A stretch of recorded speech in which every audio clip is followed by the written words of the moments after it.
Hello students. Now today we will discuss all the important questions which will come in our board exam. So already CBSE has issued the sample question paper. CBSE ने sample question paper issue किया है. उसके basis में है जो important questions है, जो share short questions है जो आएंगे एग्जाम में, हम सबसे पहले उसकी तैयारी करेंगे. तो जो 5 मार्क के क्वेश्चंस है वो बार, लाइन चार्ट. अब इसका जो प्रोग्राम है हम लोगों ने ऑलरेडी देखा हुआ है कि इसका जो आंसर दिया हुआ है, सीबीएसई ने जो आंसर शेयर किया हुआ है, तो ये बार, लाइन चार्ट, ये सारे इंपॉर्टेंट क्वेश्चंस को हमने एक पेज में डाल दिया है जो शेयर शॉर्ट आएगा ही, जिसमें माईएसक्यूएल फंक्शंस आएंगे, फिर नेटवर्किंग के क्वेश्चंस आएंगे. तो ये सारे क्वेश्चंस एक पेज में, अब एक एक करके हम आंसर्स को देख लेंगे. तो ये आएगा 5 मार्क का, जिसमें एक बार चार्ट या फिर लाइन चार्ट इसमें और दिया रहेगा. तो इसका जो आंसर रहेगा वो ये है, जिसका पहला लाइन है इंपोर्ट matplotlib.pyplot as plt. इसमें स्टेप मार्किंग होता है, half mark for each correct statement. तो इसके लिए हम क्या करेंगे, ये जो पहला लाइन है ये सारे क्वेश्चंस जो भी बार चार्ट या लाइन चार्ट या हिस्टोग्राम के क्वेश्चन है उसमें फर्स्ट लाइन हमको यही लिखना है, इंपोर्ट matplotlib.pyplot as plt. अच्छे से कॉपी में लिख के प्रैक्टिस कर लेंगे, क्योंकि इसमें बहुत बच्चे मिस्टेक करते हैं, इंपोर्ट pyplot खाली लिख देते हैं. पूरा लिखना पड़ेगा आपको, import matplotlib.pyplot as plt alias name हम दे रहे हैं. अब इसमें एक्स एक्सिस में क्या डालना है, वाई एक्सिस में क्या डालना है, ये क्वेश्चन पेपर में दिया रहेगा. तो जो एक्स एक्सिस में हमको डालना है, प्लॉट करना है, जैसे यहाँ पे हमको ये दिया हुआ है, एक्स एक्सिस में मेडल टाइप और वाई एक्सिस में मेडल. तो कितने मेडल्स हैं, गोल्ड के कितने मेडल हैं, सिल्वर के कितने हैं, ब्रॉन्ज के कितने हैं, ये दिया हुआ है इसमें. तो हमको एक्स एक्सिस में गोल्ड, सिल्वर, ब्रॉन्ज चाहिए, और वाई एक्सिस के लिए हमको ये डेटा चाहिए, कितने 20 है इसमें 15 है, और इसमें 17.5 या उससे थोड़ा ज़्यादा है 18 है. तो ये डेटा को हम यहाँ पे हम जो आंसर लिखेंगे उसमें एक्स एक्सिस और वाई एक्सिस के लिए, एक्स एक्सिस हमने कैटेगरी का डाला है equals to gold, silver, bronze, जो डायग्राम में दिया रहेगा, क्वेश्चन पेपर में दिया रहेगा, और वाई एक्सिस पे हमने मेडल लिखा है, और उसमें 20, 15, 18 हम स्केल से उसको चेक कर लेंगे कितना है वैल्यू, और उस वैल्यू को डाल देंगे. अब बार प्लॉट करने का कमांड क्या है, पीएलटी, यहाँ पे एलियास नेम हमने पीएलटी दिया है, plt.bar. एक्स एक्सिस में हम कैटेगरी को लेना चाह रहे हैं, वाई एक्सिस में हम मेडल को लेना चाह रहे हैं, तो इसलिए plt.bar पैरेंथेसिस के अंदर कैटेगरी कॉमा मेडल. अब वाई लेबल, एक्स लेबल क्या होता है, जो एक्स एक्सिस में हमको वो दिख रहा है मेटल टाइप, वो एक्स लेबल है. स्पेलिंग आप चेक कर लीजिए, क्योंकि बहुत बच्चे BLE लिख देते हैं और उसमें आपका नंबर कट जाता है. तो plt.x लेबल में मेटल टाइप, यहाँ पे आप देख लीजिए मेटल टाइप जो एक्स एक्सिस में दिया हुआ है, ये देखिए मेडल टाइप, और यहाँ पे मेडल दिया हुआ है. तो एक्स लेबल में हम मेडल टाइप लिखेंगे, और वाई लेबल में हम मेडल लिखेंगे, और टाइटल में हम Indian medal tally in Olympics ये लिखेंगे हम. तो ये 3 चीज हमको लिखना है, बाकी X axis Y axis plot करना है, और लास्ट में plt.show लिखना है. अगर सेव फिक करने बोलेंगे तो हम सेव फिक, इस क्वेश्चन में सेव फिक करने के लिए बोला गया था, सेव द चार्ट बोला गया था, तो हमको सेव करने के लिए, चार्ट को सेव करने के लिए सेव फिक. तो इसको अच्छे से देख लीजिए. पहला लाइन हमेशा कोई भी प्रोग्राम आ जाए, चाहे बार चार्ट आ जाए, लाइन चार्ट आ जाए, हिस्टोग्राम आ जाए, पहला लाइन सेम रहेगा, import matplotlib.pyplot as plt. Second line x axis में आपको क्या डालने के लिए बोला गया है, थर्ड लाइन वाई एक्सिस में क्या डालने के लिए बोला गया है. अगर बार प्लॉट करना है तो plt.bar, फिर एक्स एक्सिस का जो भी नाम डाले हैं और वाई एक्सिस का. अगर लाइन प्लॉट करना है तो यहाँ पे PLOT प्लॉट लिखेंगे बार के जगह पे. अब एक्स लेबल में हम मेडल टाइप लिख रहे हैं, वाई लेबल में हम मेडल लिख रहे हैं, इसको आगे पीछे भी लिख सकते हैं. टाइटल में हमने इंडियन मेडल टैली ये दिया हुआ था क्वेश्चन पेपर में. लास्ट लाइन हमेशा इसका plt.show होता है. फर्स्ट लाइन और लास्ट लाइन फिक्स्ड है, हर कोई भी लाइन चार्ट आ जाए या फिर बार चार्ट आ जाए, पहला लाइन हमेशा इंपोर्ट matplotlib.pyplot as plt होता है, और लास्ट लाइन plt.show होता है. जब उसको सेव करने के लिए बोलेंगे तब plt.savefig और जो भी नाम से सेव करना है, अगर नाम नहीं दिया है तो कोई भी नाम डाल के .jpg, तो ये पिक्चर फॉर्म में सेव हो जाएगा, जेपीजी टाइप में सेव हो जाएगा। तो ये हो गया पहला। इसके और में और एक दिया गया था जिसमें हमको लाइन चार्ट प्लॉट करना था। पहला लाइन और लास्ट लाइन सेम रहेगा, import matplotlib.pyplot_splt, और इसके एक्स एक्सिस में वीक डालने थे 1 2 3 4, वाई एक्सिस में यहाँ पे एवरेज वीक टेम्परेचर्स देने थे। और plt.plot में line by default line plot होता है। एक्स एक्सिस में हमने वीक दिया है, वाई एक्सिस में एवरेज वीक टेम्परेचर दिया है। plt.show दिया हुआ है। अगर इसमें एक्स लेबल और वाई लेबल मांगा जाता तो वो भी देते हैं, यहाँ पे ये सब नहीं, खाली इसमें था write a Python program to plot a line chart based on the given data to depict the changing weekly average temperature in Delhi for 4 weeks. 4 week है इसमें और उसका टेम्परेचर कितना है वो दिया गया है। तो एक्स एक्सिस में हम ये वीक के नेम या वीक नंबर डालेंगे और वाई एक्सिस में हम कितना टेम्परेचर है उस वीक का वो डालेंगे। तो इसमें अगर आप देना चाहते हैं एक्स लेबल और वाई लेबल, आप दे सकते हैं कि ये वीक नंबर है और ये एवरेज वीक टेम्परेचर है वाई एक्सिस में, तो ये आप दे सकते हैं क्योंकि ये 5 मार्क्स का है। तो एक्स लेबल और वाई लेबल आप दे सकते हैं। टाइटल देने के लिए एवरेज टेम्परेचर इन दिल्ली करके हम टाइटल भी इसमें डाल सकते हैं, लेकिन ये कंपलसरी नहीं था, इसीलिए आंसर में जितना मांगा गया है बस आंसर में उतना लिखा हुआ है। तो ये लिखने से भी आपको 5 मार्क्स मिल जाएंगे। 5 लाइन्स ऑलरेडी इसमें है, 5 मार्क्स का ये क्वेश्चन है। नेक्स्ट क्वेश्चन जो आएगा 5 मार्क्स का वो आएगा फंक्शन। अब ये जो है माई एसक्यूएल फंक्शन, ये अगर आप एनसीईआरटी बुक खोलेंगे तो आपको ये स्ट्रिंग फंक्शन, न्यूमेरिक फंक्शन और डेट फंक्शंस दिख जाएंगे। यहाँ से 5 मार्क के क्वेश्चन आ रहे हैं। आप यहाँ से स्क्रीनशॉट लेके या फिर आप इसको पॉज करके भी, जैसे ये ऑलरेडी आंसर दिए मैंने यहाँ पे रखा हुआ है, ये न्यूमेरिक फंक्शंस में खाली एनसीईआरटी बुक में पावर, राउंड और मॉड दिया हुआ है। आप इसको पॉज करके लिख लीजिए कॉपी में, क्योंकि इसमें से 1 या 2 आएगा ही।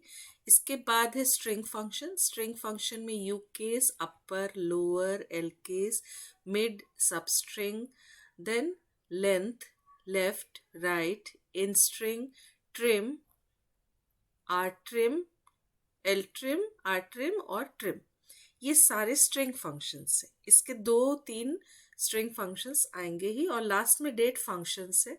तो इसको आप पॉज करके आप कॉपी में इसको उतार लीजिए, क्योंकि ये टोटल 5 मार्क्स का आएगा। डेट फंक्शन में कौन कौन से हैं? Now, date, month, month name, year, day, day name, ये आएंगे। अब ये इजी है, इसको थोड़ा सा समझ लीजिए आप कि ये कैसे काम करता है। पहला है numeric functions. Power x to the power y, तो x to the power y calculate होता है। इसमें सिलेक्ट पावर, आपको इसका डिस्क्रिप्शन भी लिखना है और एग्जाम्पल्स के साथ लिखना है।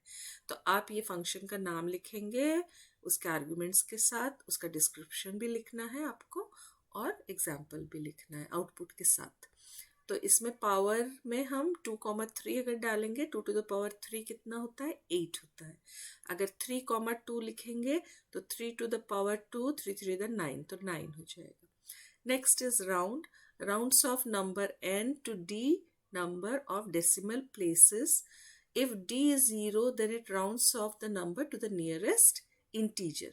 तो यहाँ पे आपको दिख रहा है जब राउंड करने के लिए बोला गया है, तो यहाँ पे अगर 1 डेसिमल के बाद 1 नंबर रखना है तो यहाँ 5 तक अगर राउंड करना है तो नेक्स्ट डिजिट चेक होता है।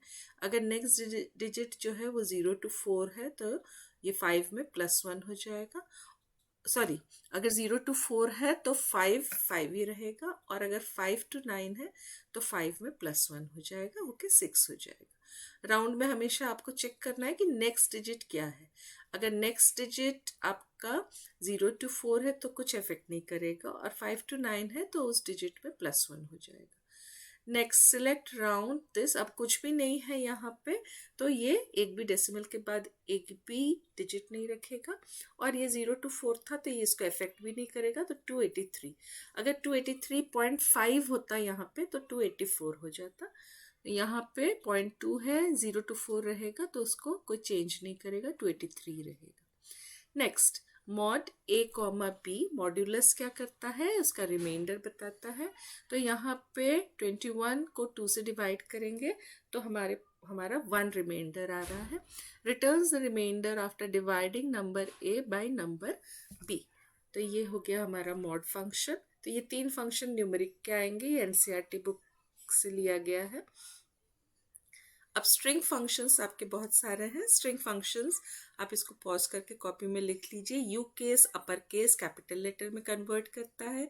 तो यहाँ पे सिलेक्ट यू केस करके आप जो भी लिखेंगे, कैपिटल स्मॉल मिक्स, ये पूरे को कैपिटल कर देगा। लोअर केस स्मॉल लेटर में करता है, लोअर भी लिखेंगे या एल केस, दोनों एक ही जैसे काम करेगा, converts string into lower case. तो इसमें स्मॉल लेटर लिखेंगे, स्मॉल कैपिटल कुछ भी रहेगा वो स्मॉल लेटर में कन्वर्ट कर देगा। देन मिड सबस्ट्रिंग एंड, ये तीनों एक ही जैसे काम करता है, खाली सिंटैक्स इसका अलग है। देखिए ये 5 मार्क का आएगा, आपका ग्राफ 5 मार्क का आएगा, नेटवर्क का केस स्टडी 5 मार्क का आएगा। तो 15 मार्क्स आप यहाँ से स्कोर कर सकते हैं, बहुत इजी है ये। उसके बाद 4 मार्क्स के जो क्वेश्चन आएंगे डेटा फ्रेम के क्वेश्चंस, वहाँ से आप 8 मार्क वहाँ से आप स्कोर कर सकते हैं।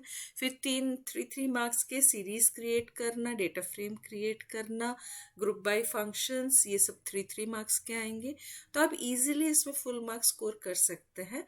आप सीबीएसई के जो सैम्पल पेपर दिया गया है, सीबीएसई साइट में ऑलरेडी है सैम्पल पेपर, उसके अकॉर्डिंगली आप पढ़ना शुरू कीजिए। पहले 5 मार्क्स के सारे क्वेश्चंस को पढ़ लीजिए। तो यहाँ पे हम मिड सबस्ट्रिंग को पढ़ रहे थे। Returns a substring of size n starting from the specified position of the string. If n is not specified, it returns the substring from the position pos till end of the string.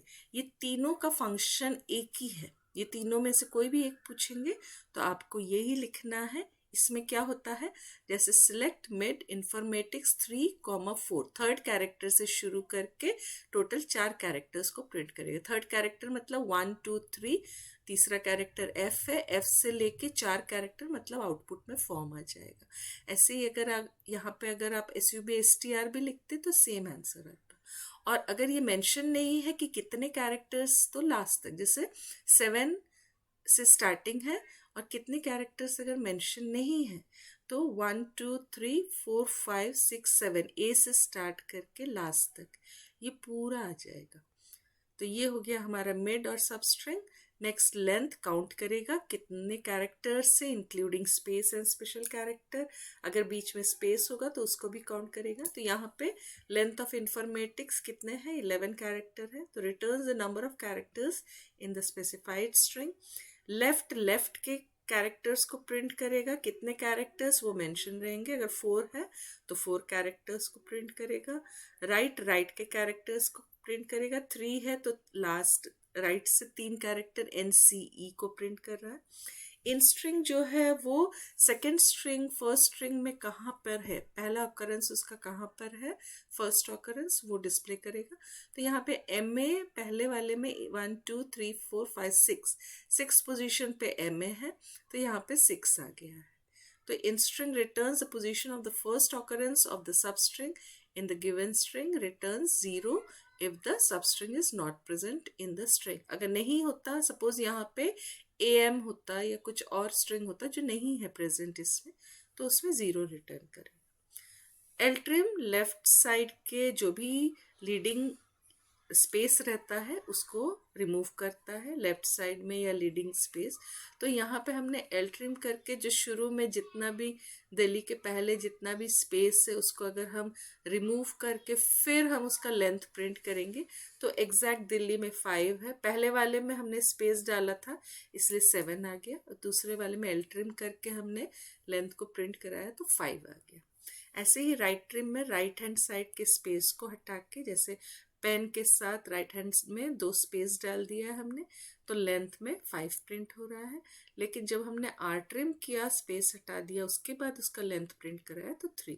तो returns the given string after removing trailing white space characters. Next trim दोनों तरफ से leading और trailing दोनों space को remove कर देता है। जैसे यहाँ पे मैडम के पहले भी 2 स्पेस है, लास्ट में भी 2 है, तो इसमें 9 प्रिंट हो रहा है लेंथ में। लेकिन जब हम ट्रिम यूज कर रहे हैं तो दोनों स्पेस हटा के टोटल मैडम में 5 कैरेक्टर्स है तो 5 प्रिंट हो रहा है। तो ये इसमें से 100% गारंटीड है कि इसमें से आपका 2 या 3 क्वेश्चन आएगा ही। इसको आप अच्छे से कर लीजिए। Next is your date function. Date function में आपका नाउ जो है वो डेट और टाइम, करंट डेट और time, it returns the current system date and time. ये आउटपुट में आएगा। जो भी करंट उस दिन का डेट और वो एग्जाम लिखते समय जो भी टाइम है वो लिखना है आपको। डेट में खाली करंट डेट डिस्प्ले करता है। कैसे सिंटैक्स को लिखते हैं, सिलेक्ट डेट, ब्रैकेट में अगर नाउ डालेंगे तो आज का डेट आ जाएगा। मंथ में खाली मंथ नंबर आ जाता है। मंथ नेम में मंथ का नाम आ जाता है। जैसे नवंबर, अभी आप एग्जाम लिख रहे हैं, मार्च में एग्जाम लिख रहे हैं, अगर नाउ लिखा रहेगा मंथ ऑफ नाउ तो आपको मार्च लिखना पड़ेगा। यहाँ पे यहाँ डेट डाल दिया है इसलिए नवंबर लिखा हुआ है। ईयर में ईयर रिटर्न करेगा, डे में डेट रिटर्न करेगा, और डे नेम में वीक का जो भी डे नेम है वो थर्सडे फ्राइडे। आपका एग्जाम 23rd को है तो 23rd अगर डे नेम नाउ आ जाता है तो उस दिन का डे शायद सैटरडे है, आप देख लीजिए उस दिन का डे क्या है, तो वो डे नेम आ जाएगा यहाँ पे। तो ये हो गए हमारे डेट फंक्शन। इसको भी आप पॉज करके ये सारे, क्योंकि डिस्क्रिप्शन आपको लिखना पड़ेगा, आपको ये दिया रहेगा फंक्शन का नाम और आपको डिस्क्रिप्शन ये लिखना पड़ेगा और उसके साथ उसका एग्जाम्पल भी लिखना पड़ेगा। तो ये हमारा सेकेंड क्वेश्चन है। उसके बाद नेक्स्ट क्वेश्चन हमारे क्या आएंगे, और ये तो 2 मार्क्स के क्वेश्चन जो ई वेस्ट मैनेज, ये सारे शेयर शॉर्ट क्वेश्चन है। ई वेस्ट मैनेजमेंट, ई वेस्ट को हम कैसे मैनेज करते हैं, क्यों करना पड़ता है, ई वेस्ट मैनेजमेंट की क्या एडवांटेजेस या बेनिफिट्स क्या है। तो यहाँ पे बेनिफिट्स पूछा गया था of e waste management, saves the environment and natural resources. ये सारे शेयर शॉर्ट क्वेश्चन आपके साथ आज इंपॉर्टेंट क्वेश्चन ही खाली डिस्कस कर रहे हैं। बाकी जो फुल पेपर है वो सीबीएसई साइट में है, नीचे डिस्क्रिप्शन में लिंक में दिया रहेगा, उसका ऑलरेडी वीडियो शेयर किया गया है, आप वो वीडियोस जाके देख सकते हैं। तो यहाँ पे saves the environment and natural resources, allows for recovery of precious metals, protects public health and water quality, saves landfill space. हम जो ई वेस्ट है, इलेक्ट्रॉनिक वेस्ट है, उसको क्यों हम मैनेज कर रहे हैं, क्योंकि वो एयर, सॉयल, वाटर पोल्यूशन को रोकने के लिए हम उसको मैनेज, हम यहाँ वहाँ अगर मोबाइल्स, कंप्यूटर्स या कोई भी इलेक्ट्रॉनिक का सामान यहाँ वहाँ फेंक देंगे तो उसके जो भी कंपोनेंट्स है उससे रेडिएशन हो सकता है। तो हमको एनवायरनमेंट को सेव करना है, नेचुरल रिसोर्सेज जैसे रिवर, वाटर, सबको सेव करना है, air. Allows for recovery of precious metals, अगर उसके अंदर गोल्ड, सिल्वर, कॉपर है तो वो मेटल को हम रिकवर करके दूसरे कामों में हम यूज़ कर सकते हैं। Protects public health and water quality, water में चला जाएगा तो उससे भी पोल्यूशन होगा, उससे भी वाटर का क्वालिटी जो है वो ख़राब हो जाएगा, और हमारे हेल्थ के लिए भी वो ज़रूरी है कि हम ई वेस्ट प्रॉपरली मैनेज करें। सेव्स लैंडफिल स्पेस, हम अगर लैंड यहाँ वहाँ फेंक देंगे तो वो सॉइल को ख़राब करेगा, उसमें जो भी कंपोनेंट्स हैं वो सारे डेंजरस कंपोनेंट्स है, रेडिएशंस होते हैं, तो इसीलिए हमको ये सब ध्यान में रखना है। नेक्स्ट क्वेश्चंस, इसमें नेट एटिकेट्स के बारे में क्वेश्चंस पूछेंगे। नेट एटिकेट्स मतलब जब हम इंटरनेट यूज़ करते हैं सोशल साइट में तो हमको क्या क्या चीज़ मॉरल, क्या क्या चीज़ हमको ध्यान में रखना चाहिए। नो कॉपीराइट वायलेशन, हम दूसरे के कोई भी उन जो वो ओ करते हैं, आईपीआर राइट क्या होता है, इंटेलेक्चुअल प्रोटेक्शन राइट, जो उसमें उसका जो भी कॉपीराइट मिला हुआ है वो हम अपने नाम से नहीं प्रेजेंट कर सकते। किसी और का लिखा हुआ गाना हम अपने नाम से नहीं बोल सकते कि ये मैंने लिखा है, किसी और का बनाया हुआ प्रोजेक्ट हम अपने नाम से हम नहीं प्रेजेंट कर सकते कि प्रोजेक्ट मैंने बनाया है। Next is share the expertise with others on the internet, avoid cyber bullying, respect others privacy and diversity. तो हमको जब भी ऑनलाइन हम है या सोशल साइट्स पे है, हमको ये सब चीज़ फॉलो करना है। हम कभी भी किसी को कोई भी चीज़ ऐसे नहीं बोलेंगे जो बुली उनको साइबर बुलिंग हो, या फिर हम उनके प्राइवेसी और उनका जो भी diversity, suppose caste, creed, colour, किसी को लेके हम उसमें कुछ भी डिस्कस नहीं करेंगे। So these are the net etiquettes. Now next questions, these are sheer short questions. Order by clause आएगा, group by आएगा, MySQL का। Order by तो पता ही है आपको, ascending और descending को में arrange करने के लिए हम order by use करते हैं। The order by command is used to sort the result set in ascending और descending order। हम लिखते कैसे हैं? Select जिस कॉलम को आपको डिस्प्ले कराना है from table name order by column name, तो ये बाय डिफ़ॉल्ट असेंडिंग हो जाएगा। अगर आप DESC लिख देंगे तो वो डिसेंडिंग हो जाएगा। तो ये ऑर्डर बाय और ग्रुप बाय के क्वेश्चंस 2-3 आ ही रहे हैं, तो इसको आप भी इम्पॉर्टेंट क्वेश्चंस में लिख लीजिए और इसको अच्छे से प्रिपेयर कर लीजिए।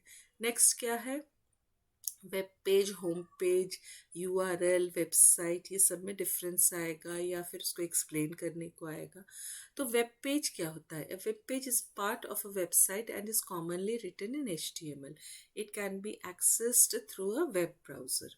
होम पेज क्या है? It is the first web page you see when you visit a website. जब भी कोई भी वेबसाइट cbse.nic.in ओपन करेंगे हम, तो सबसे पहला पेज जो दिखाएगा वो होम पेज कहलाता है।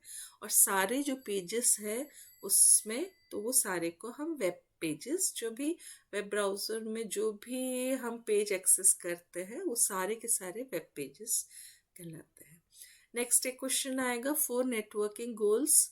तो इसमें नेटवर्किंग गोल्स कौन कौन से हैं? Resource sharing, reliability, cost effective, fast data sharing. हम नेटवर्किंग सारे कंप्यूटर्स को और उसके पेरिफेरल्स को आपस में कैसे क्यों कनेक्ट कर रहे हैं, हम नेटवर्किंग क्यों यूज़ कर रहे हैं। रिसोर्स शेयरिंग मीन्स हम एक ही प्रिंटर से सारे कंप्यूटर्स प्रिंट आउट ले सकते हैं, तो ये रिसोर्स शेयरिंग हो रहा है। इसमें सॉफ्टवेयर, हार्डवेयर हम सब शेयर कर सकते हैं। रिलायबिलिटी, कोई भी जब हम इंटरनेट यूज़ करते हैं गवर्नमेंट वेबसाइट से, हमको रिलायबल सोर्स से हमको करेक्ट इन्फॉर्मेशन मिलता है। कॉस्ट इफेक्टिव, कॉस्ट बहुत बच जाता है क्योंकि स्टोरेज, हम अगर एक ही स्टोरेज यूज़ कर रहे हैं तो हम उससे भी हम कॉस्ट बचा सकते हैं। प्लस दूसरे तरीके से भी, सपोज़ हमको टिकट काटने जाना है, हम घर बैठ के टिकट काट रहे हैं, हमको जाके ट्रैवल करके पैसा खर्चा करके कहीं और जाके टिकट काटने की ज़रूरत नहीं है, तो बहुत तरीके से कॉस्ट इफेक्टिव है ये। Fast data sharing, fast data sharing क्योंकि सारे एक दूसरे से कनेक्टेड हैं, तो हम बहुत इजीली हम डेटा को शेयर कर सकते हैं, बहुत जल्दी शेयर कर सकते हैं। और जब एक दूसरे से सारे कनेक्टेड है तब हम उनके हार्डवेयर सॉफ्टवेयर को यूज़ कर रहे हैं, तो वहाँ पे भी कॉस्ट इफेक्टिव, एक ही प्रिंटर से सारा काम हो जा रहा है, तो वो भी कॉस्ट इफेक्टिव में आ जाएगा। तो ये 4 नेटवर्किंग गोल्स आएंगे ही। नेक्स्ट हमारे ग्रुप बाय क्लॉज, ये आएगा ही। तो इसमें 3 तरीके के क्वेश्चंस आ सकता है। एक है what is group by, explain, तो इसका आंसर हो जाएगा group by clause is used in a select statement in combination with aggregate functions to group the result based on distinct values in a column. इसका example दिया हुआ है, इसमें कोई भी एक टेबल दिया रहेगा और हमने ग्रुप बाय जेंडर लिखा हुआ है, तो ये जेंडर में मेल और फीमेल है, उसको एक साथ ग्रुप कर देगा, सारे मेल एक साथ, सारे फीमेल एक साथ। अगर काउंट करने के लिए बोला गया, यहाँ पे काउंट जेंडर लिखा हुआ है, तो कितने एम है 1 2 3 4, कितने एफ है 1 2 3 4, तो ये एक साथ हो गए, काउंट करके 4 4 डिस्प्ले करेगा। यहीं पे अगर हम मैक्स मार्क्स मिन मार्क्स लिखते group by gender, group by gender मतलब मेल फीमेल ग्रुप हो जाता। उसके बाद मेल में मैक्स मार्क्स अगर हम लिखते, तो मेल का मैक्सिमम मार्क कितना है हमारा 440 है, और फीमेल का मैक्सिमम मार्क कितना है 492 है। तो यहाँ पे 492 फीमेल का अगर मैक्स मार्क्स लिखा होता ग्रुप बाय जेंडर के साथ, तो फिर फीमेल में 492 आ जाता, एम के साथ 440 आ जाता। तो ये हमेशा एग्रीगेट फंक्शंस के साथ ही हम यूज़ करते हैं। तो यहाँ पे मेल 4 है, फीमेल 4 है, तो इस तरीके से आउटपुट। तो ये ग्रुप बाय के एक तो एक्सप्लेन करने को आएगा और दूसरा ग्रुप बाय यूज करके आपको इसका आउटपुट लिखना होगा। तो जैसे यहाँ मैक्स मार्क्स दिया है, मिन मार्क्स दिया हुआ है और काउंट, अगर मैक्सिमम डिस्प्ले करने बोलेंगे तो मैक्स मार्क्स लिखना है, मिनिमम तो मिन मार्क्स बोलेंगे, और काउंट अगर काउंट करके लिखने के लिए बोलेंगे तो काउंट यूज होगा। तो इसको भी हम लोग देख लेंगे, इसका आउटपुट आंसर भी हम देख लेंगे। नेक्स्ट, ये जो फंक्शंस हम 5 मार्क्स के जो फंक्शंस यूके, स्ट्रिम, मिड, ये आएगा ही, ये वाला हम लोग अभी देख रहे थे सारे फंक्शंस। अब ये 5 मार्क्स का आएगा। ये क्या क्वेश्चन है? Case study of networking. Networking का एक केस स्टडी दिया रहेगा जिसमें आपको 4 डिपार्टमेंट्स और कैंपस दिया रहेगा, जिसमें कितने नंबर ऑफ कंप्यूटर्स, जैसे यहाँ पे आपको 5 डिपार्टमेंट बिल्डिंग दिख रहा है। एडमिन में 110 कंप्यूटर है, 110 कंप्यूटर्स, अकाउंट्स में 75 computers, examination 40 computers, result 12 computers, Delhi head office 20 computers. अब इन कैंपस को हमको आपस में जोड़ना है। तो सबसे बेस्ट जो होता है वो स्टार टोपोलॉजी होता है। तो इसमें भी जो 5 क्वेश्चन है वो हमको पता है क्या क्या आने वाला है। एक पहला क्वेश्चन आएगा टोपोलॉजी या लेआउट, तो इसमें हम स्टार टोपोलॉजी लिखेंगे। सेकंड क्वेश्चन क्या आएगा कि सर्वर कहाँ पे प्लेस करना है, जहाँ पे सबसे ज़्यादा कंप्यूटर्स हैं, 110 एडमिन में है, तो यहाँ पे सर्वर हम एडमिन में प्लेस करेंगे। यहाँ पे आप देख लीजिए, क्वेश्चंस को देख लीजिए। Suggest the most appropriate location of the server, server कहाँ पे प्लेस करना है, एडमिन में प्लेस करेंगे। फिर ड्रॉ केबल लेआउट, तो ये हम स्टार टोपोलॉजी बनाएंगे। स्टार टोपोलॉजी में हम क्या करते हैं, जिसमें सबसे ज़्यादा कंप्यूटर है उसको बीच में रखते हैं एडमिन को, और बाकी सबको हम जोड़ देते हैं। अब बस से भी दिखा सकते हैं, बस में जो शॉर्टेस्ट लेंथ होता है तो उसको हम, सबसे शॉर्टेस्ट कौन सा है 45 मीटर, पहले एग्जामिनेशन को रिजल्ट से जोड़ेंगे, फिर 50 है तो रिजल्ट को अकाउंट से जोड़ेंगे, फिर 50 में रिजल्ट टू एडमिन भी है। तो नेक्स्ट हम देख लेते हैं, एडमिन टू अकाउंट्स जो है वो 55 है, तो हमारा शॉर्टेस्ट लेंथ केबल जो होगा वो एग्जामिनेशन टू रिजल्ट होगा, रिजल्ट टू एडमिन होगा 50 मीटर्स और एडमिन टू अकाउंट्स 55 मीटर्स होगा। तो इस तरीके से हम चारों डिपार्टमेंट को बस में भी जोड़ सकते हैं। तो आप उसमें पहले स्टार लिख के, स्टार में एडमिन को बीच में डाल के सबको कनेक्ट कर दीजिए, फिर आप बस लिख के शॉर्टेस्ट केबल लेंथ देखकर आप बस से जोड़ दीजिए। Next is which networking device will you suggest to be procured by the company to interconnect all the computers of various buildings of Mumbai campus? हम normally switch use करके हम सभी computers को आपस में connect करते हैं। Company is planning to get its website designed which will allow students to see their, इसका आंसर हम देख लेते हैं। इसके आंसर्स हमारे पास है ऑलरेडी। ये हमारा क्वेश्चन पेपर है, बोर्ड का क्वेश्चन पेपर है जो सीबीएसई ने हमारे साथ शेयर किया है। ये क्वेश्चंस है और ये हमारे आंसर्स है इसके। तो हम सीधे इसके आंसर्स देख लेंगे। यहाँ पे पहला जो था वो था server should be installed in admin, admin department आपको लिखना है। इस एडमिन डिपार्टमेंट का ही हाफ मार्क्स है, उसका रीजन लिखना है, as it has maximum number of computers, because it contains maximum number of department contains maximum number of computers। Second, इन्होंने स्टार टोपोलॉजी बनाया, एडमिन को बीच में डाल के सबको कनेक्ट कर दिया, सेकेंड। नेक्स्ट, हब और स्विच से हम सारे कंप्यूटर्स को जोड़ते हैं। नेक्स्ट क्वेश्चन हम देख लेते हैं क्या है क्वेश्चन। नेक्स्ट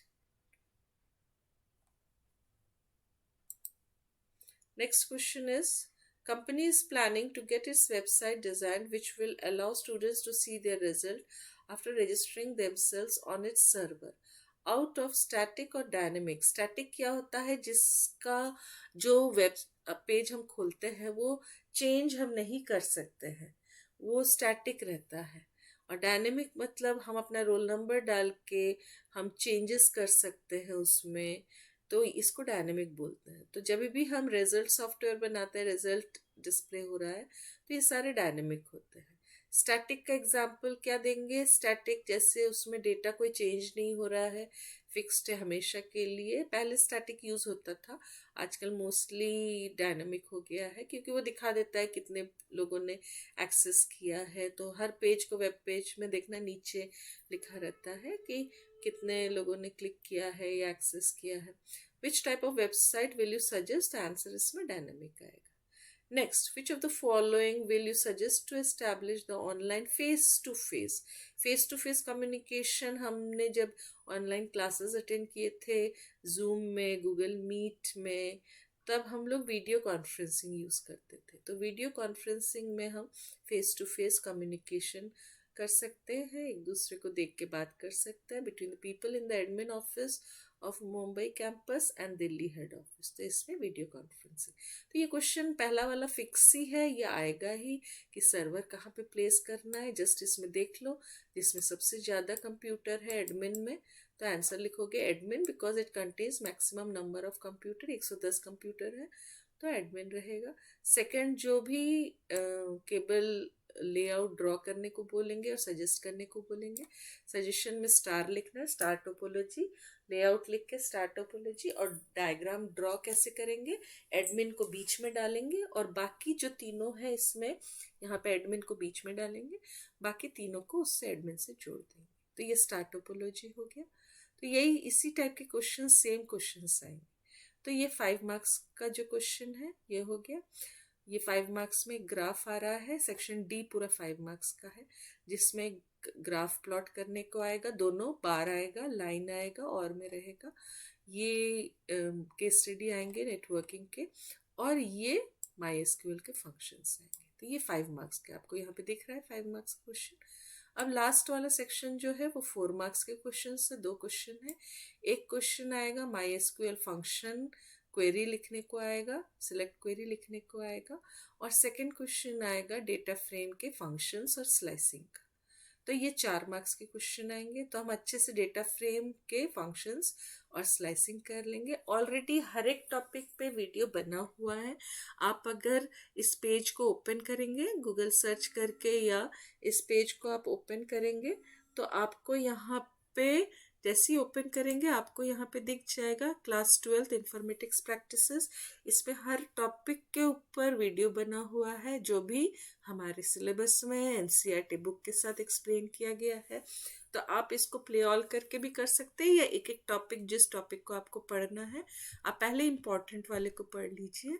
तो इससे क्या होगा कि आपको पता चल जाएगा कि क्या क्या टॉपिक्स है और क्या क्या क्वेश्चंस इससे फ्रेम हो सकते हैं। तो ये सारे टॉपिक्स इसमें MySQL, नेटवर्किंग, साइबर लॉस और पांडाज में सीरीज, डेटा फ्रेम, पाइपलॉट, ये पूरा इसमें एक्सप्लेन किया गया है। तो आप यहाँ से देख के आप इसको पहले देख लीजिए कि क्या क्या क्वेश्चन आ रहा है। ये सारे पेपर्स हैं आपके।